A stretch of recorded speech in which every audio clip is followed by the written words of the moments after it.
Welcome to 2024. I played a lot of games in 2023, and I want to tell you a little bit about a bunch of them, including what I liked and what I didn't like. Just some very, very brief thoughts. Resident Evil 2 Remake. A reimagining and update of the survival horror classic, Resident Evil 2 is a tension-filled crawl through Raccoon City's police station, sewers, and secret labs. Nothing ratchets up the tension quite like a Resident Evil game. I felt like I was constantly being pushed to the very limit of my ability, stretching out ever-dwindling resources ever farther.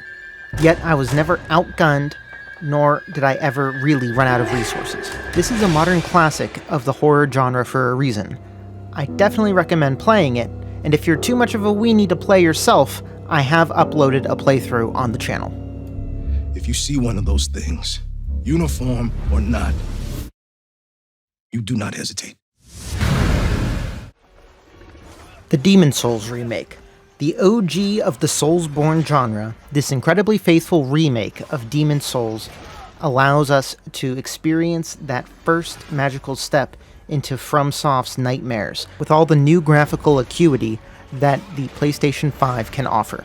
I personally love the Soulsborne genre, and no one does it quite like FromSoft. This game, however, is very faithful to the original game, meaning that you don't have a lot of hand-holding, and a lot of current modern niceties were missing from this game. I still had a great time with it. It's a full recommendation, and if FromSoft games aren't your deal, we did stream this one on the channel this year.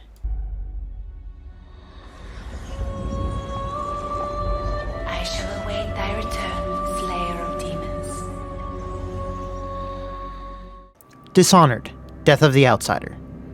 This standalone DLC campaign for Dishonored 2 follows retired assassin and sometimes antagonist Billy Lurk and her former boss and former villain, Dowd. They join up for one last job, to destroy the eldritch abomination known as the Outsider, who they blame for many of the issues in the series. This is classic Dishonored stealth, but with a new set of powers.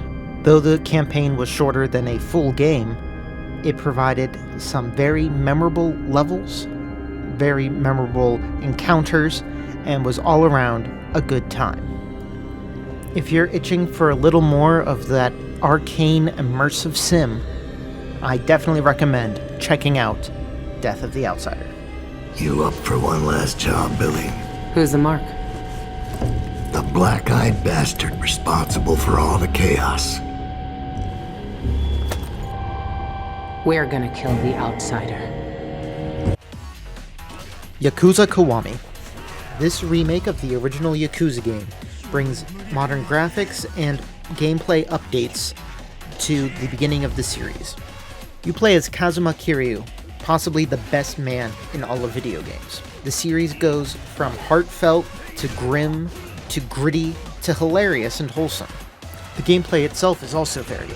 Much of the game is a very satisfying stance-based action combat, but many of the mini-games and side stories involve wildly different mechanics. Arcades have many Sega Classic arcade machines just available to play, and there are a plethora more activities such as karaoke and pocket circuit racing. I adore the Yakuza series. This is the second one I've played, and I thoroughly recommend it if anything you've ever seen in a Yakuza game appeals to you at all.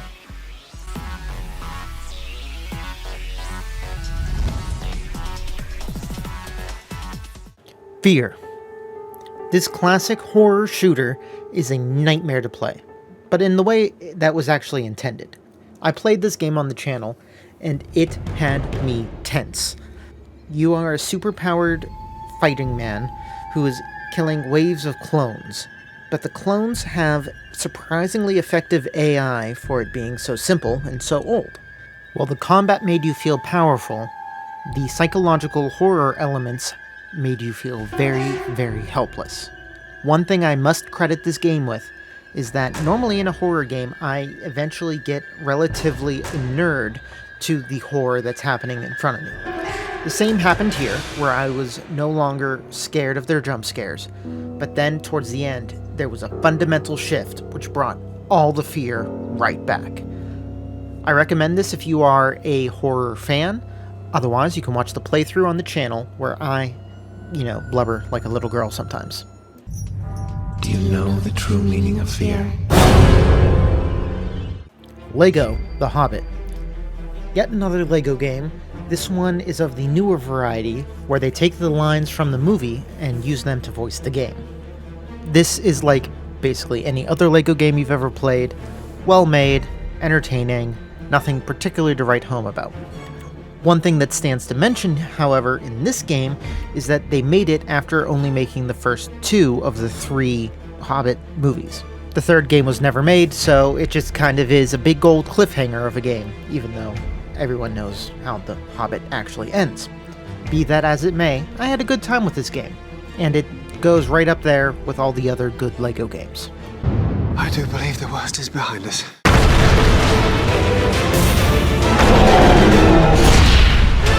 Lego The Hobbit. Titanfall 2. This is another game we streamed on the channel. It has a tight, action-packed, single-player campaign with lots of emphasis on the story and characters. The combat was lots of fun, and piloting a mech was super satisfying. I would love to see a Titanfall 3 with a single-player campaign, but Respawn seems mostly busy now with their Star Warses and their Apex Legends. If you're looking for a story shooter, I'd fully recommend picking this up on sale when it should only cost you maybe $4.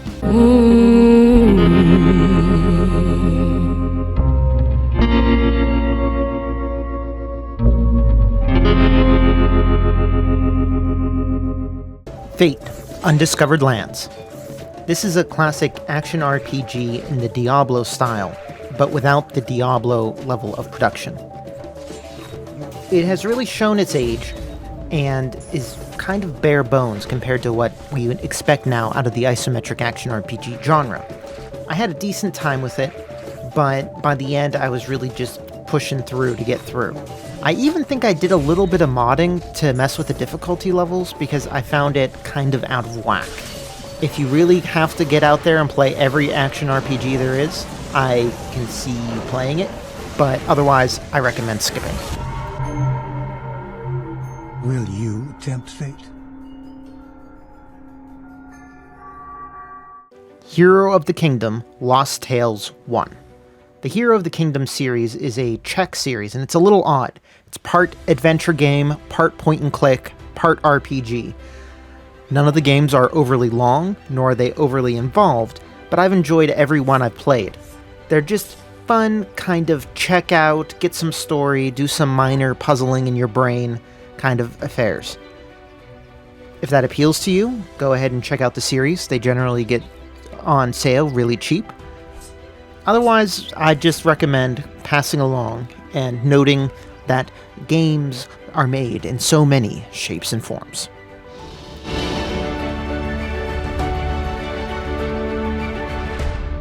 Sexy Brutale. This time-looping narrative puzzle game provides both good thinking and a pretty good story. We played this one on the channel a while back, and I was really impressed with how it kept making me use the new powers that I was getting.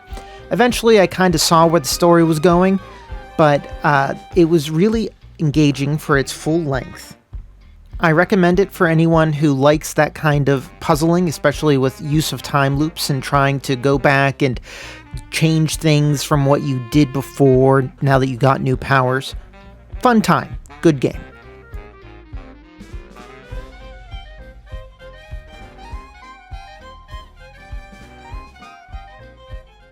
Okami HD. This remake of the PS2 classic takes a little bit to get into. It is a PS2 era style action-adventure game, but its big twist is you're interacting with the game world through your paintbrush. Your paintbrush is a magical implement, and you draw on the screen with it, and as you learn techniques, you can get different effects. It quite effectively uses the paintbrush in both exploration, puzzle solving, and also in combat, actually. The one drawback I'll say to this game is that it feels a little dated, even though it's an HD remaster. It really takes a little while to get into it. I didn't feel very engaged with the game for maybe the first 5 or 6 hours, and I was just pushing through, and I'm glad I did, but that's not necessarily something everyone's game for. So if you think that you want that PS2 era nostalgia, if you think that you can handle 5 hours of kind of game before it gets really good, I do recommend Okami for a very unique experience.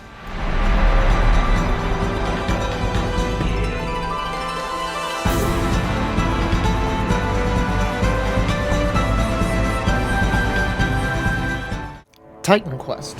Another isometric action RPG of the Diablo vein, Titan Quest Anniversary Edition is a modernization of the original Titan Quest, plus several new DLCs. This is a good old action RPG that still largely holds up. One of the more interesting aspects of this game is that you pick 2 specialities. That can be things like hunting or specific schools of magic or defense. This combination of 2 things defines your build for the rest of the game, what your class is, essentially. Each speciality gives you access to specific skills and gives you specific attribute increases as you level up. I really enjoyed my time with this game, and they recently announced a full sequel, so I'm excited for that. Overall, Titan Quest gets a full recommendation.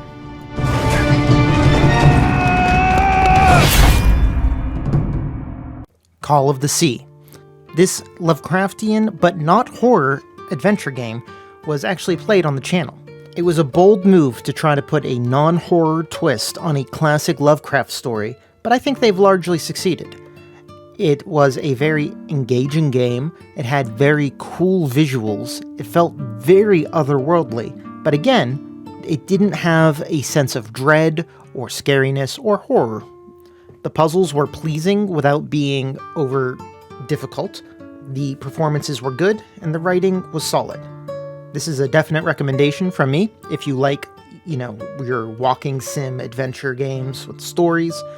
And if you're just interested in watching it, we have our playthrough available on the channel. What did you find here, Harry?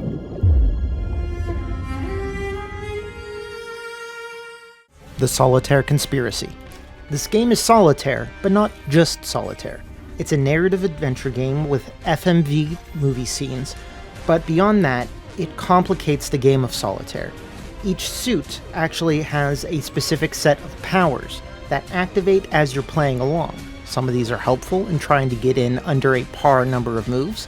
Some of them complicate things a little bit. It's a fun diversion if you like little card games like that. The FMV scenes kind of give it a bit of structure that's just fun to do. I definitely recommend it, especially if you can pick it up on sale. Warhammer 40k Dawn of War 2 Chaos Rising. This standalone expansion to the Dawn of War 2 game puts us back in charge of a small contingent of Bloodraven Space Marines. It has the same engrossing small-scale real-time tactics that the base game has, but introduces a couple new wrinkles for this campaign. The one that stands out most is the Chaos system. Your Marines can become tainted with chaos as you succeed or fail at various optional missions throughout the campaign. In addition to affecting the ending, Chaos Corruption or Purity can buff your Marines into even more ridiculous fighting machines. I very much enjoyed my time playing this game, and Dawn of War 2 is a classic for a reason. It's a full recommendation.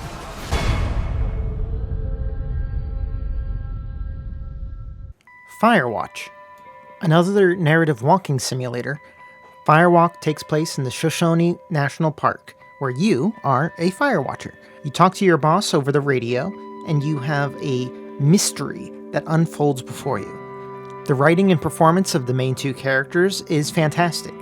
0 complaints. The mystery, I will say, kind of falls off a little bit towards the end, and the conclusion doesn't quite satisfy. But otherwise, it's a very good game. We played this one on the channel as well, so a full playthrough is available to watch there. Maybe I'm just losing my mind. I need you to feel safe out here. Well, I sure don't now. You will. I promise.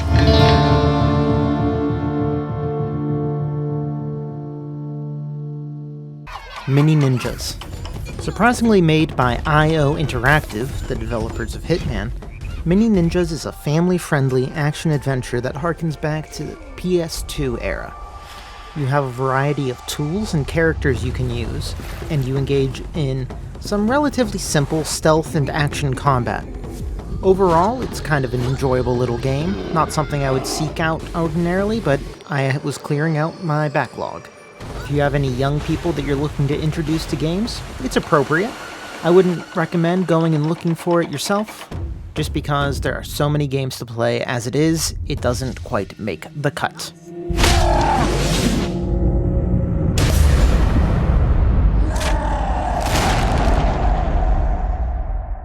Serious Sam 2. The Serious Sam series is known for massive numbers of enemies, ridiculous guns, and lots of screaming. Serious Sam 2 is kind of a little bit of an odd duck. Those elements are definitely there, but it shakes it up a lot with random vehicle sections, random flying bits, and just general random weirdness. Add on to that some bizarre cutscenes, and Serious Sam 2 kind of stands alone in a series that already stands alone. I didn't find the shooting as enjoyable as Serious Sam 1, but maybe your mileage will vary on that.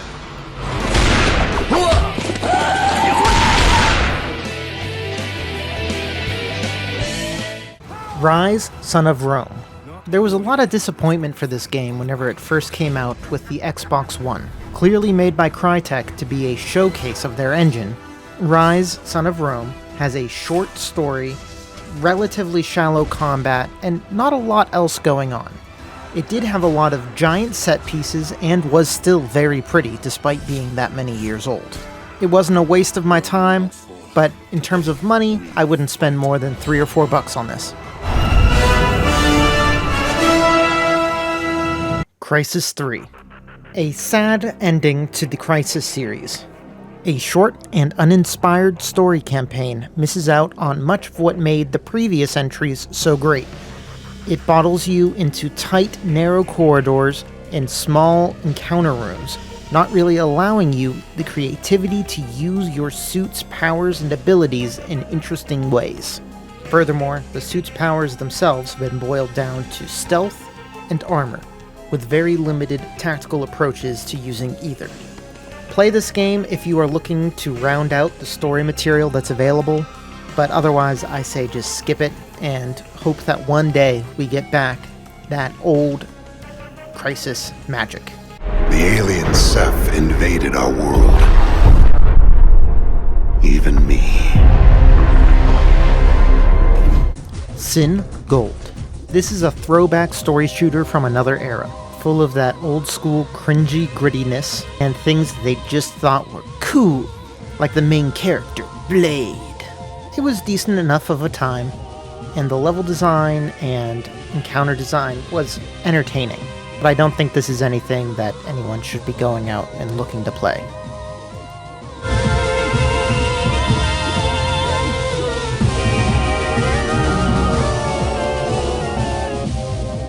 Super Hot Mind Control Delete.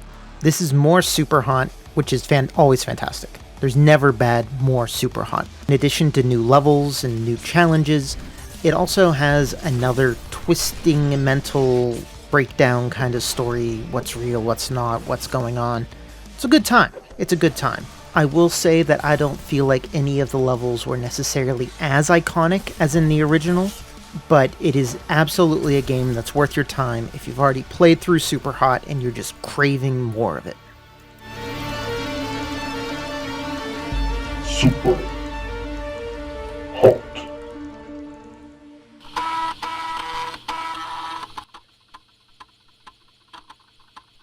Yes, Your Grace. This game is a bit of a unique beast. Part adventure game, part RPG, part strategy, and part management sim. You play as a king in a really tough spot, trying to manage your kingdom, deal with your lords, and, take care of your family. This game is a pleasing combination of challenge and story, though I should warn you the story gets fairly dark. A follow-up reimagining of this game was announced recently, and I'm actually really excited to see how that turns out. I recommend this game fully to anyone who is at all intrigued by the combination of story and strategy.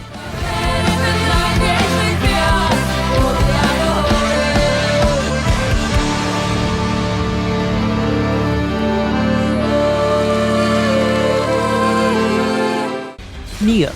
This Souls-like historical fantasy takes place in a fantastical Sengoku-era Japan. You play an Englishman who's come to Japan chasing his magical nemesis. What separates this game from other Souls-likes is that it has a mission structure. Each mission is hosted on a smaller map, and each map can be changed by the mission. I found the game very satisfying to play, quite different than the FromSoft Souls-likes, but very satisfying. It gets an especial shout out because it actually made spears really fun to play, especially with the 3-part stance system that they incorporated into the game. This is a full recommendation for me for Nioh.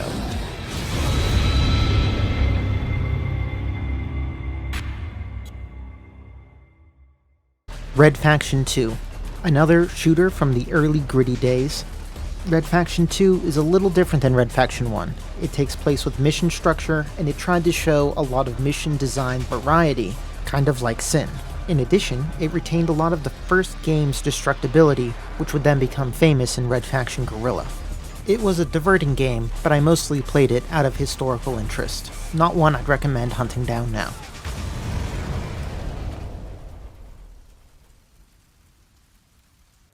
Observation. We played this narrative puzzle game on the channel.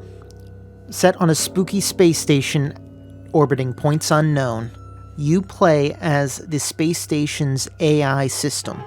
You have to work to help the crew figure out what's going on, try to keep things from getting worse, and try to unravel the mystery. I had a really good time with this game. I thought the narrative was really engaging. The ending was spooky. This game is spooky overall. Not scary, but spooky. I definitely recommend, if that sounds of any interest to you, the puzzling with the spookiness, with the narrative structure. It was a good time. And like I said, we've played it on the channel if you want to take a peek.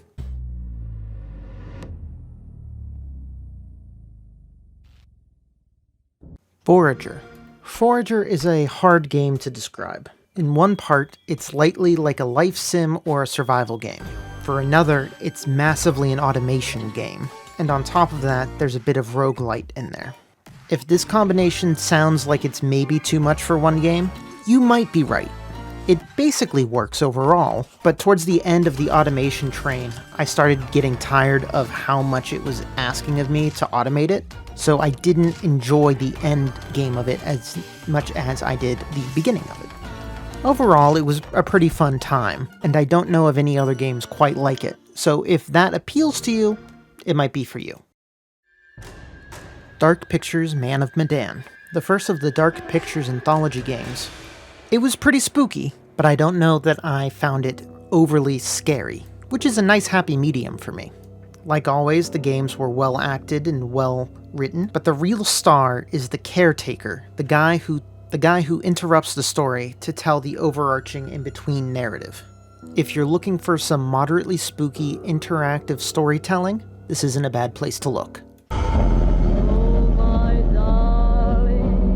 Holy Potatoes: A Spy Story. The Holy Potatoes series are all comedy management games. Sometimes the comedy's there, sometimes the management's there, and in this case, they missed the mark on both. In truth, the comedy might be there, but I was so frustrated with the management portion of it, which was so demanding and required perfect foreknowledge, that I didn't find it enjoyable. If you want a Holy Potatoes game, stick with the weapon shop.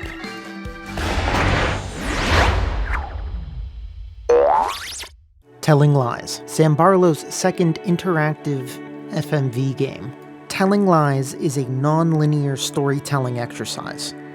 You have a vast database of clips of two-sided conversations. You interact with this database by searching for words that appear in the transcripts. Through this, you find new words to find the other side of the conversation and further conversations so that you can piece together the story of what's happening. I found it to be a very effective puzzle trying to figure out what words would get me the answers I was looking for. I found the story and the acting pretty good too. I definitely recommend this game to anyone who likes that kind of intrigue, mystery, and non-traditional gameplay.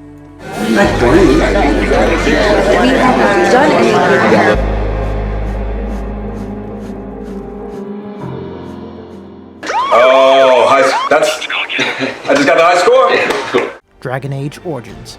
I always come back to this party-based, real-time with pause RPG. I think it might be the best thing BioWare ever made, and BioWare made a lot of great stuff. It was a really smart modernization of classic CRPGs. On top of that, you had some of the best BioWare writing, in my opinion. I was super engaged with the stories, and the choices, and the characters. This is, I think, the third or fourth time I've replayed the game, and I'm sure I'll play it again in a couple of years.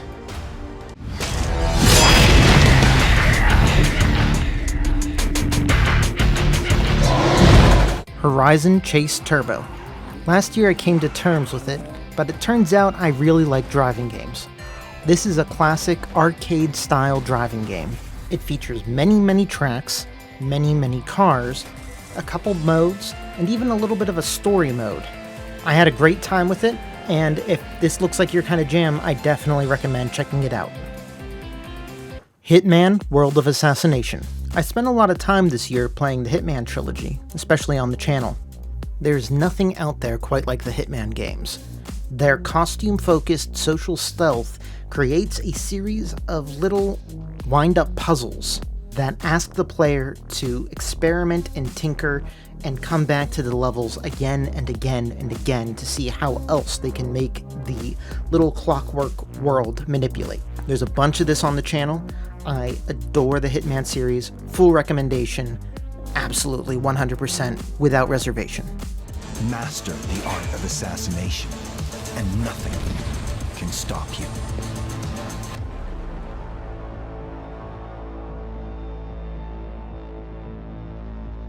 Vampire Survivors. This is a special game because it's not often we get to actually see a new genre be birthed in front of us. Well, or new subgenre, depending on how you want to look at it. Many people have put forward terms to try to describe what this genre is. From action roguelike to bullet heaven. The key is that you are trying to survive, but as you survive, you eventually end up wildly overpowered and sweep the enemies away before you. Then your cycle ends, and you go back and do it again. Maybe you've unlocked new items, maybe you've unlocked new characters, maybe you're just doing another run. I really enjoyed my time with this game, and I definitely recommend just trying it out. It's very cheap, you can see what it is very quickly, and then if you don't like it, you can return it. Also, I think it's free on phones. Depart this place, while thy life is still intact.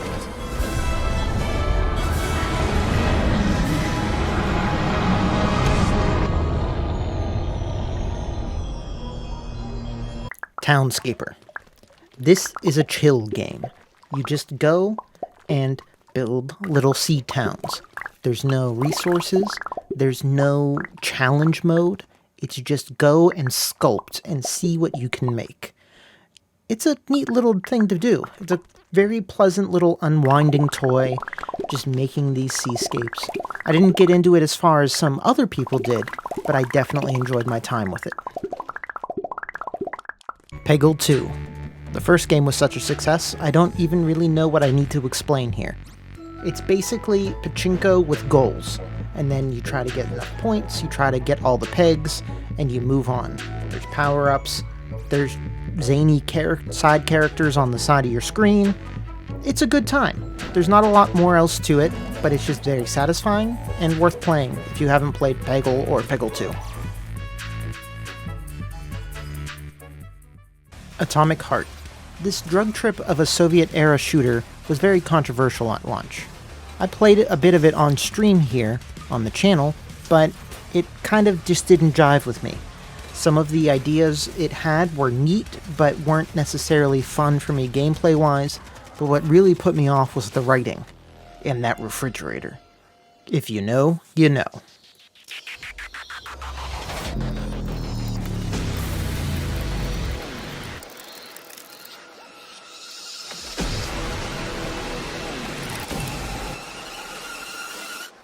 Unpacking.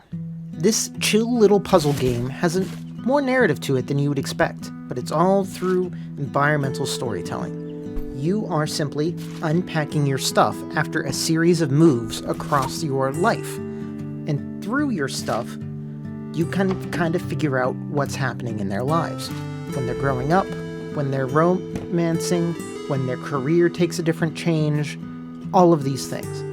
The sound design in this game is what elevates it from being a nifty thing to a very, very satisfying experience. I definitely recommend you all check it out.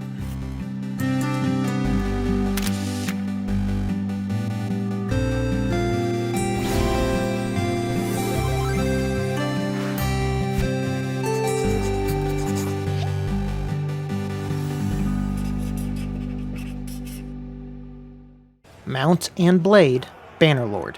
This strategy, action, RPG, simulation experience is from a series that I love dearly. You are a character, a single human, who is then building an army and then engaging in the dynastic struggles of this strategy landscape. You take part in battles not only as a commander, but as an actual combatant, and you have to balance your personal involvement with the running of the battlefield.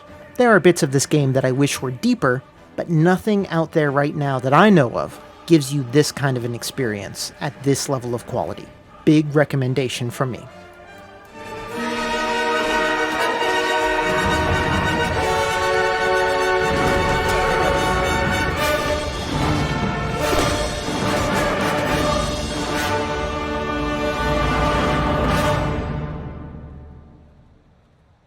Terra Nil. This is a very unique reverse city builder game. You are coming back to the Earth after an ecological disaster has basically wiped out life.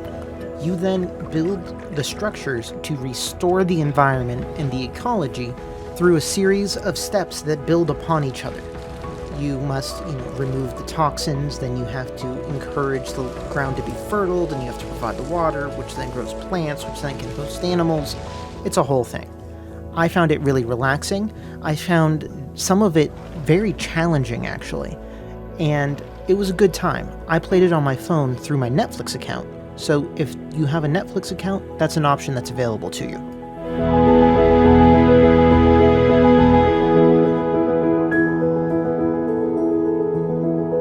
Conan Chop Chop. Originally revealed as an April Fool's joke, Funcom went ahead and actually made this tiny, chibi Conan roguelike. It was surprisingly competent, and actually a good bit of fun to play. Overall, it was a solid good time, and if you're looking to get away from all these dour and dark roguelites, this one might be for you. It's hot. Chop chop. It's cool. Chop chop. It's steamy. Conan. Chop chop. Coming to every platform in the multiverse. Shapeshifting Detective. This is an FMV adventure mystery game where you, the detective, can shapeshift into any of the people you've met. This provides you with a way to go and question people as others, and that's how you solve the mystery. This was a very surreal game, very strange, but one of the more impressive things that they did is they actually have 3 endings for 3 different whodunits. We played this one on the channel, but if you're interested in this kind of game, I definitely recommend going and checking it out. You can go now.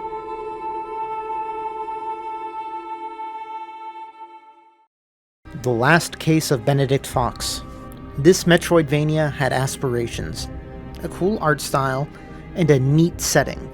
Its Victorian, Lovecraftian mindscapes are very engaging, but the game kind of fell down a little bit in the writing, especially at the end, and a little bit in the gameplay. It didn't play quite as tightly as you would like such a game to play. It did have some neat puzzle design, it had a lot going for it, and I really hope this developer tries again, because I think they're going to be able to make something really special with just a little more experience and polish.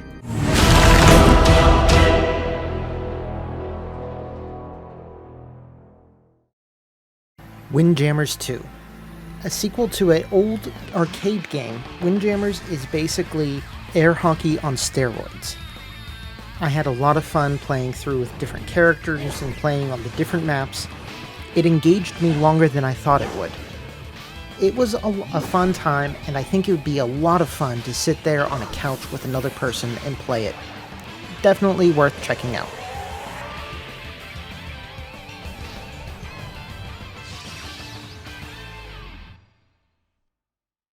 Arigami. This is a short, focused stealth action game where you rely on the shadows and some shadow-based powers to get to your goal. It was a relatively brief game, but a pretty good time, fairly well made. It doesn't honestly stick in my memory super well, which is not a great thing to say about a game. Its follow-up game has made it into my library, so I'm interested in seeing how it developed over the course of its sequel.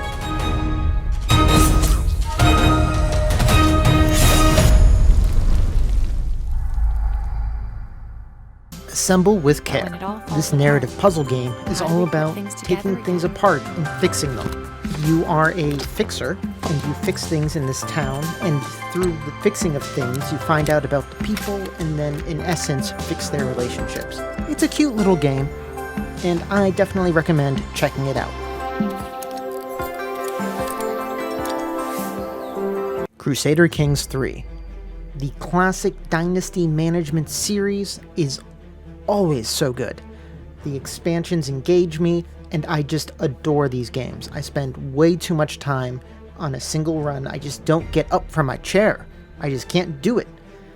Love these games. Paradox has a reputation for big learning curves, and this is no exception, but I think that Crusader Kings 3 has the most shallow that you've seen yet from Paradox.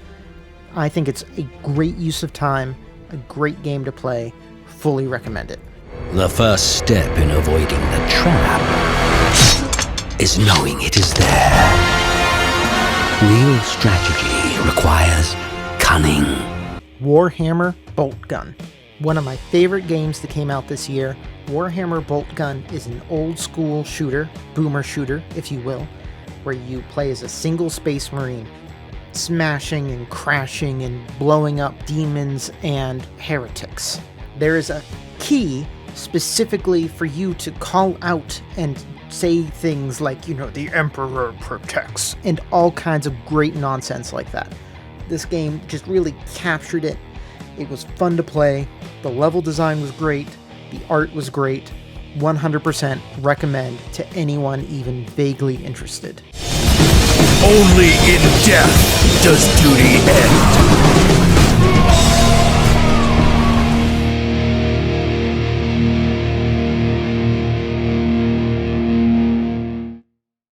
I toyed around with the original Shogun Total War and Medieval Total War. These were toyed around with as historical interests, not because I was looking for good games to play. I just wanted to know where the series had come and where it had gone.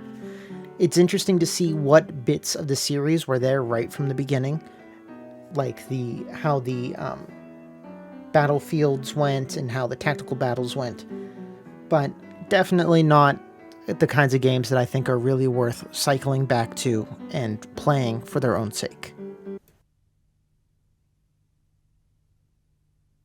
Know your enemy, know yourself, and your victory is never in danger. Take that. This is an asset flip of a little Old West shooter. Not really worth your time. It had aspirations of doing random things, but there just really wasn't much anything there. Don't play it. House Flipper. This simulation game is all about taking houses, cleaning them up, remodeling them, filling them up with new stuff, and then selling them again for a profit. There's also a whole bunch of little campaign-like missions where you have very specific things you have to do. I enjoyed my time with this game. It was a great chill out on the couch with the Steam Deck, put something on to watch and just chill out painting houses and whatnot.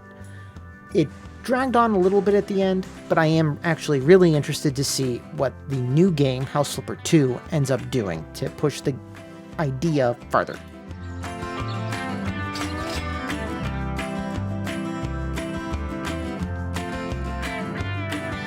Shotgun King.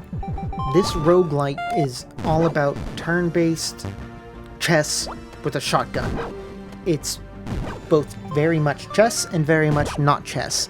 It was pretty crazy, actually, at times, with some of the manipulations of the battlefield that would happen as you put modifiers on as you progress through the levels.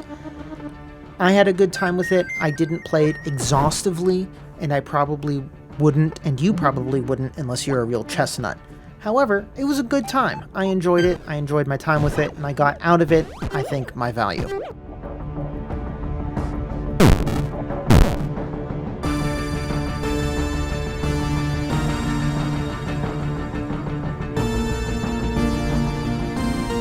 Stray Gods. We played this musical adventure game on the channel. This game features a killer voice cast and some really great music written by Austin Wintory. But what's really special about it is how reactive the music is to your choices in the game. You can play, red, blue, green, green, blue, red, and it's not that it channels you into what the answer is for that, but it's a cumulative effect. As you choose the different dialogue colors, it's a cumulative effect, and even the ordering matters for how it accumulates. It creates millions of possibilities of songs, and the writing was good in general. It was just, I think, a really enjoyable experience to play.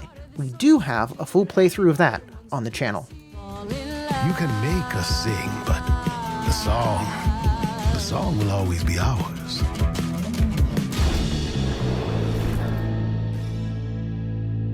Starfield. The long-awaited Bethesda space RPG wasn't what most people were hoping for. We played some on the channel, and I can see why people let themselves get too excited for it. I was expecting a standard Bethesda RPG in space. That's what I got, so I was actually pretty happy with it. I think the criticisms of it are very valid, but I still enjoyed what I got out of it, and maybe you would too. This is where we belong.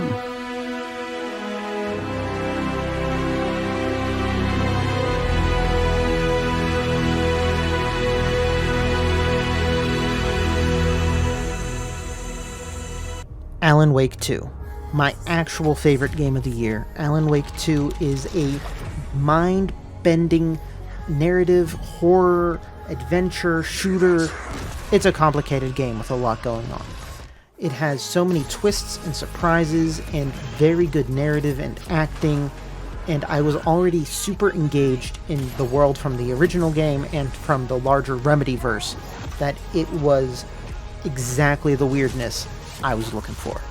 100% recommend, but if you do want to get into it, I don't think you'll understand it as much if you don't at least go and watch or read about the original game and its expand-alone American Nightmare. How do you run from an idea? From a story that lives in your head? I need to escape this nightmare. Bloodborne. The Born half of the Soulsborne genre, Bloodborne shakes things up by making the combat a little less blocky and a little more aggressive.